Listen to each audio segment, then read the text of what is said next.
그 다음에 리건후, 제후를 세우는데 이롭다 그랬습니다. 건후라는 건 땅을 떼어서 책임을 맡기는 겁니다. 제후를 세우는 것이 이롭다라는 겁니다. 이게 바로 정죄입니다.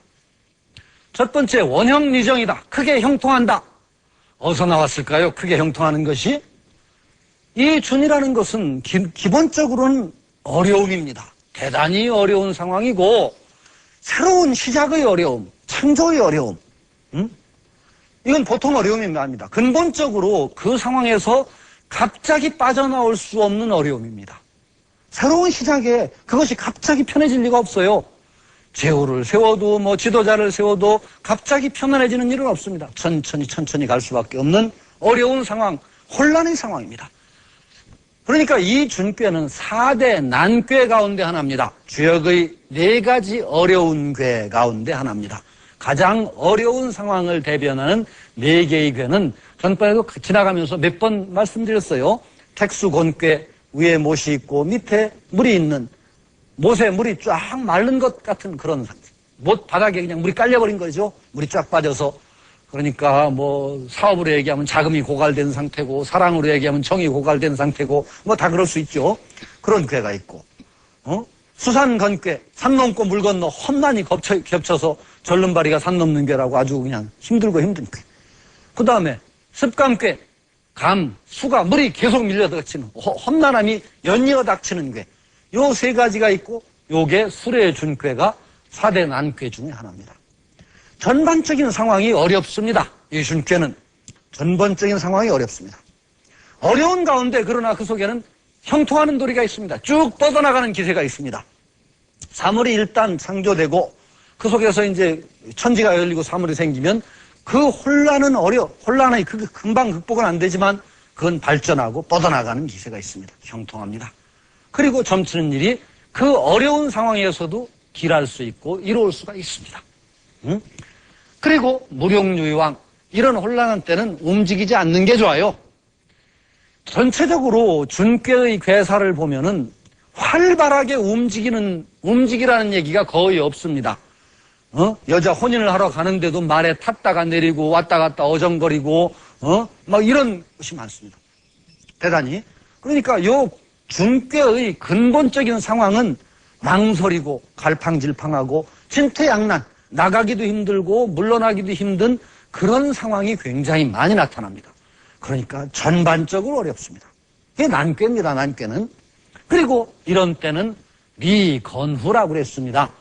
제후를 세우는 것이 이롭다. 그런 혼란을 극복하고 질서를 바로잡기 위해서는 제후를 세워야 된다는 겁니다. 우두머리를 세워서 질서를 잡고 백성의 뜻이 그쪽으로 모여지도록 하는 것이 대단히 중요하다 그랬습니다. 회사로 얘기해도 창업 초기입니다. 회사로 얘기하면 창업 초기죠. 창업 초기에는 부서장들을 딱딱 잘 세워야 됩니다. 그래서 그 부서장들에게 책임을 떼맡겨가지고 질서를 잡아나가고 하는 그런 것에 대상할 수 있습니다. 그러나 단전에 보면은 그럼에도 불구하고 편안하지는 않다 그랬습니다. 아무리 애를 써도 금방 편안해지는 사태는 아니에요. 그리고 지도자들도 금방 되리라고 생각하면 안 돼요. 편안해지리라고 기대를 해도 안 되는 어려운 상황. 이것이 바로 준꾀가 놓여져 있는 상황입니다. 저는 이 준꾀를 볼 때 예전에 이제 수레 준꾀가 4대 난꾀다 하면서 그런 말씀 드렸었죠. 4대 난꾀라고 그래가지고 무조건 어렵기만 한 것은 아니다. 근본적으로 이것은 새로운 것이 어떤 출발하는 어려움이고 새로운 것이 나오는 어려움이다. 새싹이 뚫고 나오는 어려움이요. 출생의 고통이 그러기 때문에 임신부가 이 꾀 뽑았다면 나쁠 게 없다. 당연히 고통스러운 것이다. 라고 했고, 어떤 창작 활동에 몰두하는 사람이 새로운 작품을 내기 위해서 고통을 겪고 있다면 그건 마찬가지입니다. 새로운 것이 나오기 위한 고통이기 때문에 그 자체가 흉하다 길하다를 논할 게 아니라는 겁니다. 그러니까 주역의 괴라는 건 일률적으로 길하기만 한 경우도 없고 일률적으로 나쁘기만 한 경우도 없습니다.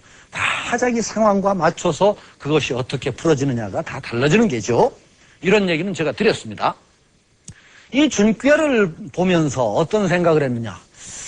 새로운 창조라면은 속에서 어둠이 가득한 데서 하나의 양이 탁 나오는 그게 창조 아니겠냐.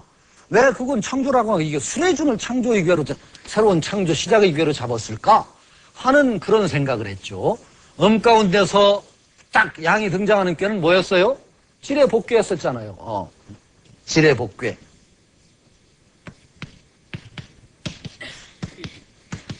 이렇게 된 거예요. 맨 위에 밑에서 음 속에서 양이 새롭게 나타나는 지뢰복괴. 이게 시작이라고 보면 안 될까? 왜 술의 준이 꼭 그 새로운 창조의 어려움이냐? 이렇게 생각을 해봤어요. 그런데 이거는 참 재밌는 게 복이라는 이름이 붙어 있거든요. 지뢰복. 돌아온다. 땅이고, 우레고, 지뢰복이라는 이름이 붙었죠.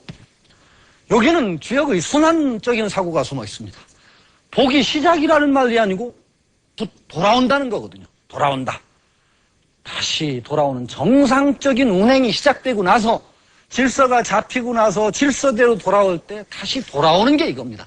꽉 쳤다 다시 돌아오고. 이건 이미 우주가 질서를 잡아나가고 쫙 흘러나가기 시작한 다음에 어둠 속에서 다시 빛이 나오고 추위 속에서 따뜻함이 소생하는 그런 돌아옴의 원리지 새로운 창조의 원리는 아닙니다. 이건. 그렇게 생각하면 돼요. 여기에서 여기에 지뢰복괴에 보면은 나중에 말씀드리겠지만은 복기견 천지지심오라고 나옵니다. 복괴에서 천지의 마음을 본다. 기견 천지지심오.